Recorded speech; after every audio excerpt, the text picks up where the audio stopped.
Yeah, if you think you're going to do it in your own strength, then you know what? Yeah, you can do it. COVID, it's been helping people move their businesses from offline or brick and mortar to online. Systems are more important than skills as an entrepreneur today. It's totally okay to reinvent yourself multiple times, especially when you're an entrepreneur. Welcome to Profitable Coaching Conversations with Wendy Y. Bailey. If you're a coach, speaker, or industry expert, you're in the right place for sales and marketing wisdom and insight to grow your coaching business. Now, here's your host, Income Acceleration Mentor, Wendy Y. Bailey. Hi, everyone, and welcome again to the Profitable Coaching Conversation Show. I'm Wendy Y. Bailey, and I'm always excited to bring you another amazing guest. And this guest is no different. Deborah McNelis is an author, speaker, and creator of Neuro-Nurturing. I love the way that sounds because we're really talking about brain science. And that's kind of why I wanted Deborah to come on and talk about this.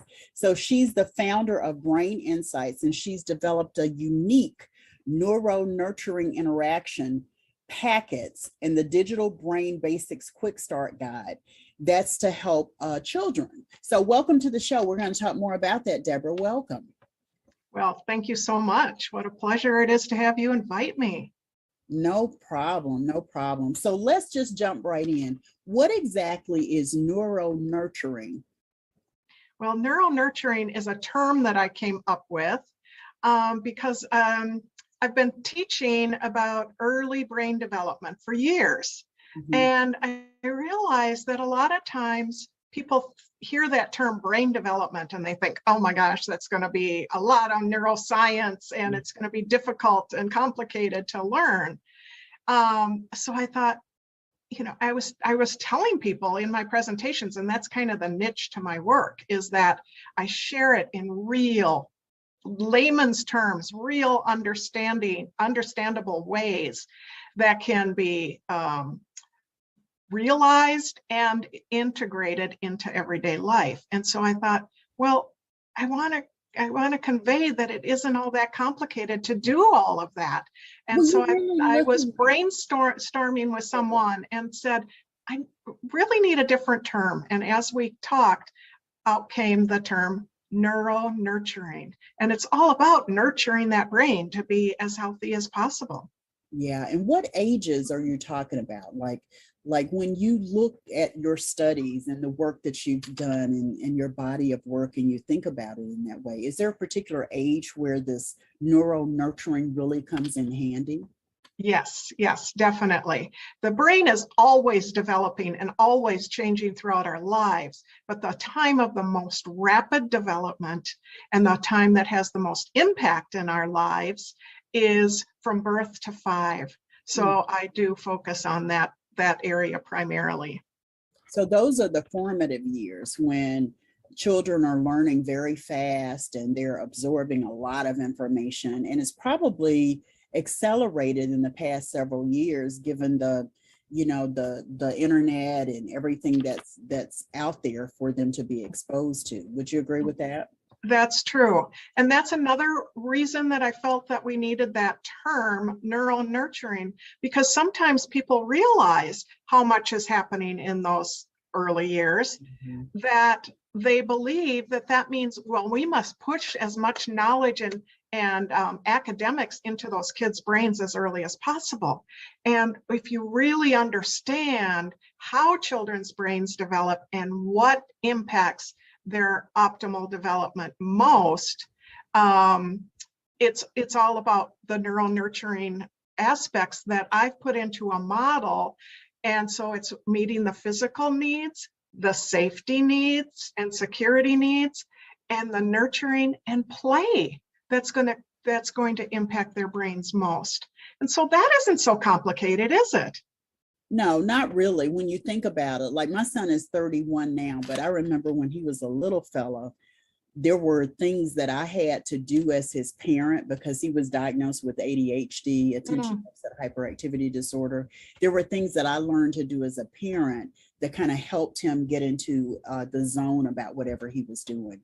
When he was school age, one of the techniques that we had was, instead of giving him a page of math problems where he would get emotionally overwhelmed, we would fold the page in quarters, and he could do, 2 problems, and then he could flip the page and, it over and do the next 2, or, it just made it easier. And that whole way of nurturing his brain, I'm going to use your term for just a second, made a difference, because even today I see him, and when we talk, we're very close. He's compartmentalizing a lot of things because that's how he learned to do it. Is that kind of what you're thinking of? It's a different kind of strategy, but to me the result is the same. You're teaching children in a way that helps them to really absorb whatever you're teaching. Right. And the only way they're going to learn, and first of all, I want to compliment you for how, the example that you're giving of what you did for your son. That's wonderful. So, when parents and anyone that interacts with young children, if it's educators or social workers or anyone that's interacting with a young child, has the understanding of how the brain develops and how experiences play on the actual physical growth and connections between the 86 billion brain cells that we're born with. And so providing those opportunities for learning in the way that children actually do learn. And then by having this understanding, it also helps us have appropriate expectations for how they learn and what we can expect from them as far as behaviors. So, 2-year-olds, are notorious for tantrums and out of control behavior, right? Well, when you understand how a brain develops, it all makes sense. So that you realize this is what a 2-year-old is going to do. And so then it helps you nurture them through those big experiences so that it helps develop the brain in the most optimal way. I love it. I love it. I call some people say terrible tools. I call them terrific tools. Yeah. I have in one of my Neuro-Nurturing packets, it's called More to Do While I'm 2. One of the activities is called I'm Not So Terrible. So that's exactly along those lines that you just said. A lot of, and I don't know how I came into this information or this, perspective about how I view the toddlers and young kids outside of whatever, was going on with my son. But, I came to understand pretty early that the tantrums are really about them not knowing how to express themselves. You know what I mean? They don't know communication skills to say what's really wrong. I've seen some videos. I love watching videos online, and I've seen some videos of little toddlers who are just really melting down, and then they're like, I think I need a nap, and that's kind of what's happening when they're throwing these tantrums or they're having these things. So you have to understand that about little people when you're around them. So I can't help but ask the question, how does this training, this learning, these concepts that you're teaching help adults? Is there something adults can learn from the neuro-nurturing approach and what that really means?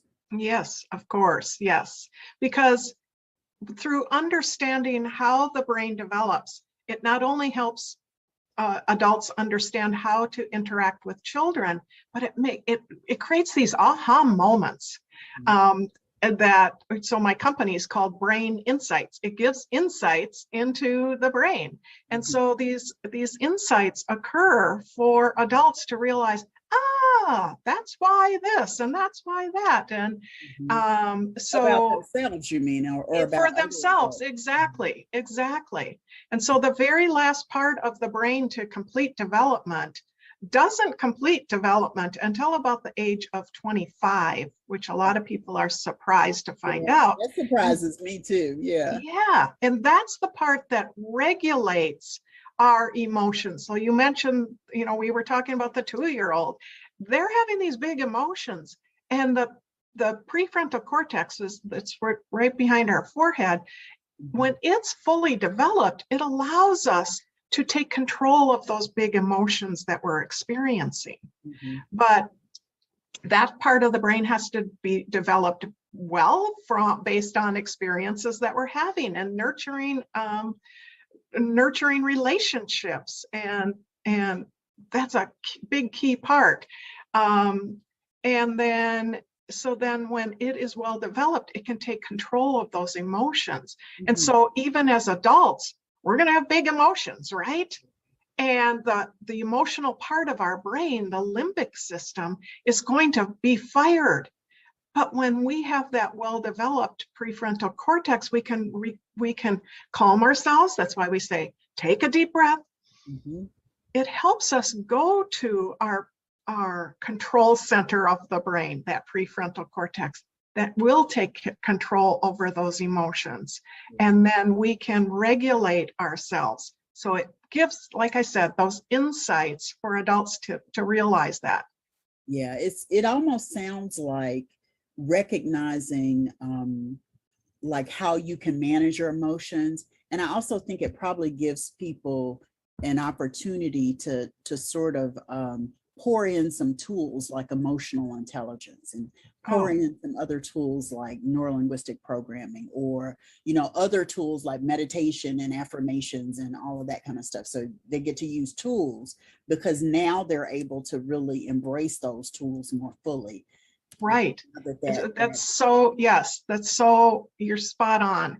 And so when you have that understanding of the brain first, then those tools all make sense, and you realize that's why they work, or that's the way in which they work. So yeah, when we take that deep breath, for example, it is going to make the connections between our body and our brain through a vagus nerve that connects our body and brain, and tells our brain, when that deep breath is taken, it tells our brain everything's okay. And it helps to calm. So yeah, having that understanding makes all the difference. Yeah, I can see that. So who's a typical client for you, Deborah? Well, a lot of early childhood educators. That's probably my primary audience. A lot of parents, of course, but I mentioned like social workers, foster parents. But I've also spoken to a conference of judges. They're making decisions about placements for kids, physicians, medical community. So I had the experience one time of a pediatrician coming up to me after my session, and I'd say he was in his mid 60s or so. So he probably attended a lot of workshops and trainings and presentations. And he said, I've got to say, this is the best presentation I've ever heard. And I thought, wow. And you've been in this medical field for a long time. Yeah. Yeah, that's awesome. That's awesome. So we're going to take a break, and when we come back, we'll do our profitable wisdom segment. Sound good? It sounds great. All right, we'll be right back. All right. Being a member of a business mastermind can lead to exponential growth in your coaching business and in your bottom line. But how do you know if the mastermind is right for you? The right mastermind offers an opportunity for you to discover new growth insights and proven business strategies while putting them into practice with the right tools to grow and scale your coaching business. The right mastermind connects you to other high-achieving coaches so you can partner and collaborate. The right mastermind guides your efforts to grow and scale your coaching business. In just a few days, I'm hosting an information call so you can discover how to reserve your seat in the Profitable Coaches Mastermind. You can get all the details at profitablecoachesmastermind.com. You're invited to join this group networking and strategy call, and it's absolutely free. And so is the mastermind. That's right, the Profitable Coaching Mastermind is a high-value complimentary opportunity for you to discover how to grow your coaching business. It's also a hands-on workshop designed to offer strategy to scale your coaching business. It's also an activation session with implementation tools you can use to grow and scale your coaching business. That's right, the Profitable Coaching Mastermind is totally complimentary. So save your spot so you can discover how to join the mastermind. This is not a sales call. Nothing will be sold. There will be no selling. There will be no offer. It is an opportunity, so save your spot. This is your opportunity for a collaborative interview, and you get to ask questions and get answers. Hi, Income Acceleration Mentor Wendy Y. Bailey here, and I'm so excited about the Profitable Coaches Mastermind. The information call is designed to give you a little bit more information about it and for you to sort of decide if it's the right time for you at this point. Remember, the information call is complimentary, and so is the mastermind. I'm so excited about it because I got to tell you, I have pulled 3 key pieces out of my body of work. We're going to talk in the mastermind about predictable coaching income. We're going to talk about business operations. And we're also going to talk about how you put your productivity into overdrive to create the sustainability in your coaching business. So be sure to sign up for the information call. I'm going to give you all the skinny when we meet. And I hope to see you in the mastermind as well. See you then. Hi, I'm Gina Calvano, and you're tuned into the Profitable Coaching Conversation Show with Wendy Y. Bailey. Like, comment, review, and subscribe now so you're notified when the next episode goes live. Hi, I'm Dr. Barrett Matthews, and you're tuned into the Profitable Coaching Conversation Show with Wendy Y. Bailey. Like, comment, review, and subscribe now so you're notified when the next episode goes live. Hi, I'm Deborah McNelis, and you're tuned into the Profitable Coaching Conversation Show with Wendy Y. Bailey. Like, comment, review, and subscribe now so you're notified when the next episode goes live. So welcome back. We're talking with Brain Insights founder and Neuro-Nurturing creator, Deborah McNelis. And now it's time to get into our Profitable Wisdom segment. So let's go. So the first question is, who's had the greatest influence on you in your life, Miss Deborah? I would have to say it's my parents. They were very nurturing parents, provided a lot of, positive experiences, the type of experiences that I share. And my mother was an educator, so I had that role model. And she was, one of her big emphasis areas was helping children, students that she worked with, have a positive self-esteem and feel good about themselves. And so that's kind of the emphasis of the work I do as well. And then my dad had the philosophy, his favorite thing was, there are no supposed to's. And so meaning that you don't have to do this or you don't have to do that. There's no shoulds, and you can do whatever you want to do and be whoever you want to be. So that gives freedom to children as they're growing up. You know what I mean? It does. You put on them is what the expression I've heard before. Then you're sort of limiting and confining their thinking, and you're instilling a sense of, fear in their choices. And you want them to feel confident in their choices, but know how to ask the right questions to get to the right kind of choices they need to make. So I get right. So totally. One of the things I talk about a lot is that we don't want to think in the terms of trying to help a child become something, but recognize and respect and respond to who that child is. Yeah. They already are someone. Yeah. My son is a creative, and I've known he was a creative from a very young age. He likes to draw, he writes poetry, he writes songs, he's a singer, he's kind of fancying himself writing some rap lyrics as well. He's a fashion designer. He's always been a creative, and I've always known that. It's interesting because my sister who's an engineer, has always said, oh, well, he's got the brain of an engineer. And when she would say it, I would just kind of cringe, but that's not who he is. I know he's a creative, I know how his brain works. and I can see what he's really drawn to.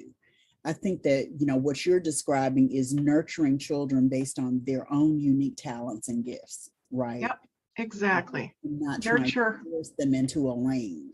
Yes, nurture who they are. Yes. Yeah, very good. So what's the best business advice you've ever received, Deborah? Well, this wasn't exactly business advice, but it sure made a difference when I did start my business. It was, growing up, I was a very, very shy child, and people that know me now are surprised by that.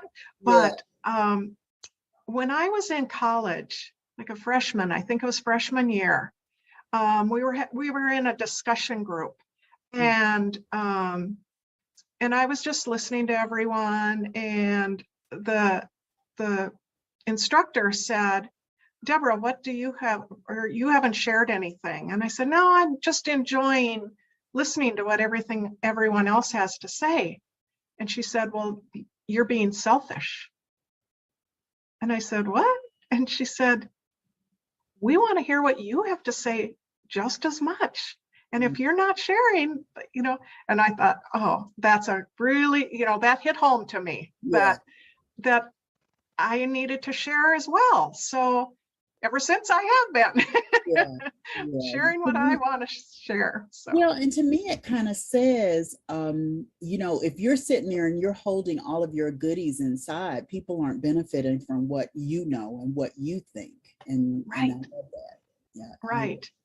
So what's been the largest single sale you've experienced in your business? What was the amount and the circumstances, and what did you do to celebrate? It was fun to celebrate. A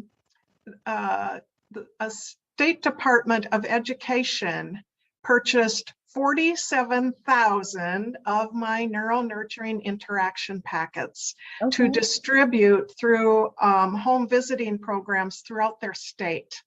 So it went to 50 different cities, and through those home visiting programs, so that they were going to distribute those to the parents. So that was a $300,000 order. So that was pretty fun to celebrate. And what I did is celebrated with my extended family. We have a lake place together, and we all celebrated at the lake place. Nice, very, very nice. And what has helped you move through those times when you thought of giving up in your business? Tell me again how long you've been in your business. Well, I've been sharing brain development information since about 2004, but on my own business, I established that in 2008. Gotcha. So it's been about 13 years. Yeah, exactly. So that means you've had time to think of giving up a couple of times. Yes. That does happen.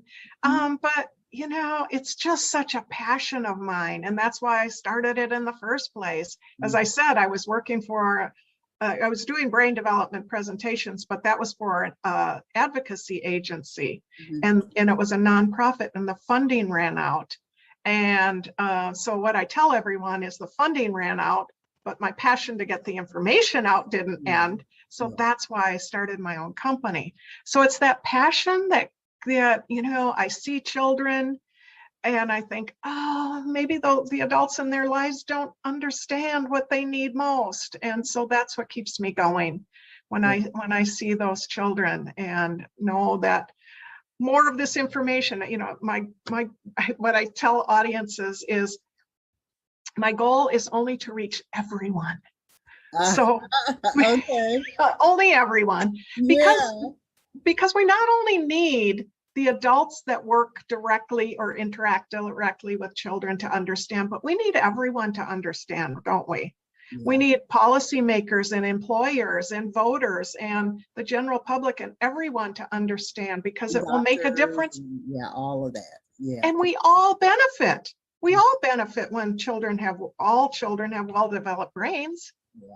Because they grow up to be well-developed brain adults. Exactly. So for happy families and happy employees and everything. So And there's research, there's economists that have done extensive research to show that if we put emphasis of funding on the early years when the brain is developing most rapidly, it's cost beneficial, that we save. Some estimates are like $15 to $17 for every dollar we spend in the early years. We save that much down the road. Wow, that's amazing. That's amazing. So what's been your greatest personal accomplishment outside of your business? Well, it's not exactly outside of my business, but I am divorced. I've been divorced for about 20 years. And just knowing that I could be financially stable and support myself through my own business and following my passion and doing what I love, that feels like a huge accomplishment. It's a huge accomplishment. I totally get it, Deborah. I really, really do. Because I tell you, it's been several years ago now, and I've been in my business a little over 19 years. And I had someone ask me in the first 2 or 3 years, what would you do if you had to go back to work? And I said, I would leave the country. Like I just couldn't even imagine going back to work, and today, so many years in, I say I'm officially unemployable and unrecruitable. That means by network marketers and direct sales people, because I'm like, this is it. Yeah. This is it. I'm here. I've been here this long. I'm staying here. So I get it. So we're going to take another break. And when we come back, I'd love for you to share your parting thought with our audience. Sound good? It does sound good. Awesome. We'll be right back. Hi there, I'm Robert Kennedy III, and you're tuned in to the Profitable Coaching Conversations show with Wendy Y. Bailey. Don't forget to like, comment, review, and subscribe right now so that you're notified when the next episode goes live. Hi, I'm Jody Krangle, and you're tuned into the Profitable Coaching Conversations show with Wendy Y. Bailey. Like, comment, review, and subscribe now so you're notified when the next episode goes live. Hey, what's going on, guys? This is Brian Oles from Black Speakers Network, and you know what time it is. You're tuned in to the Profitable Coaching Conversations show with Wendy Y. Bailey. I want you to go ahead right now and like, comment, subscribe, and review right now so you get notified when the next episode goes live.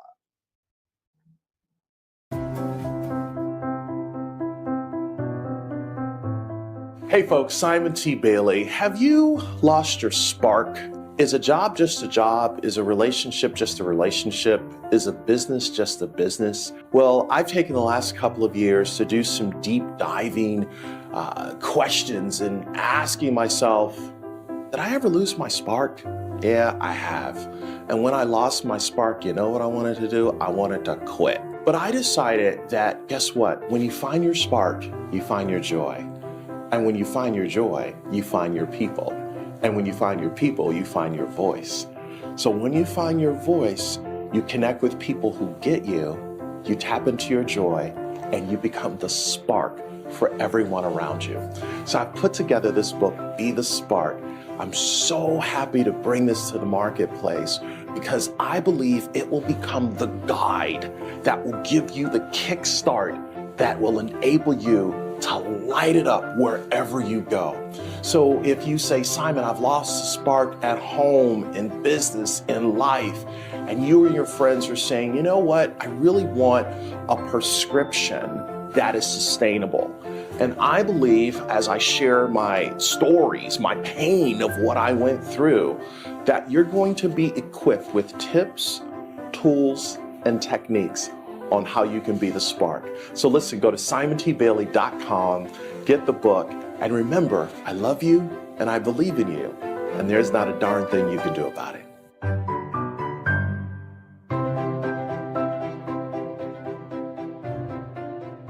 So welcome back. We're talking with Deborah McNelis, who is I kind of call her a brain scientist.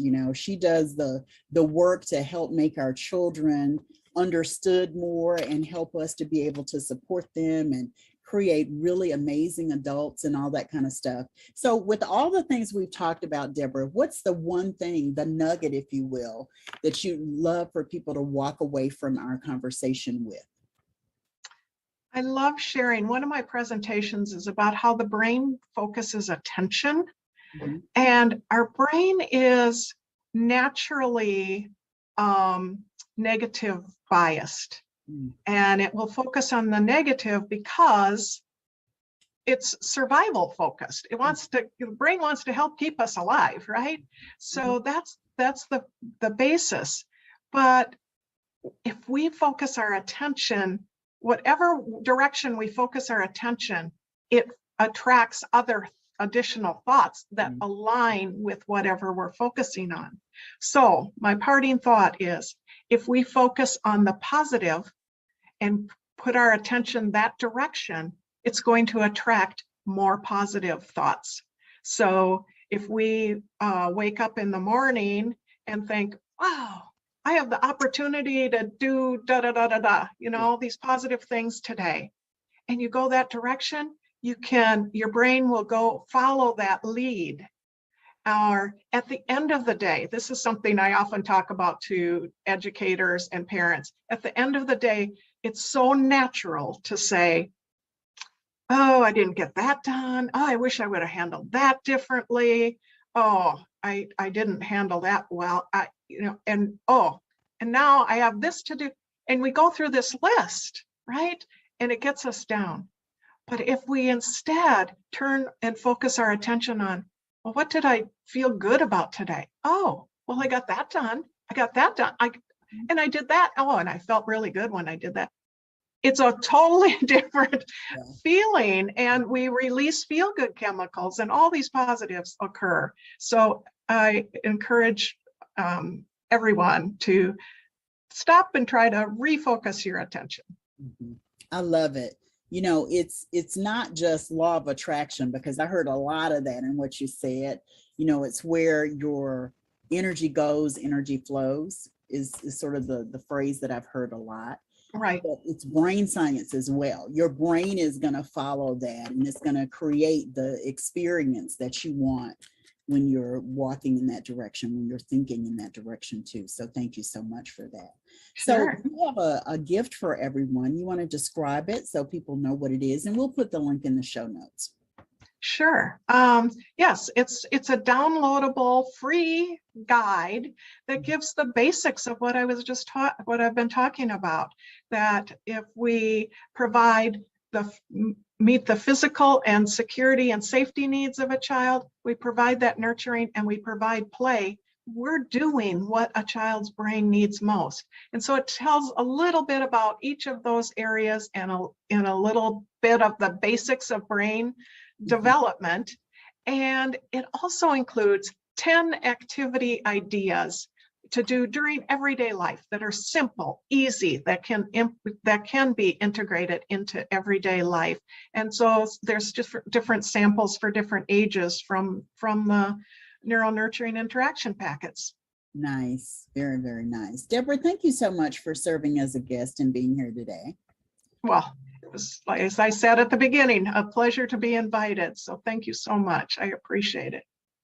Thank you so much. So we'll be back for another episode. Be sure to join the after party at profitablecoachingsociety.com. Thanks so much for being here, and we'll see you on another episode soon. Take care, everyone. Bye.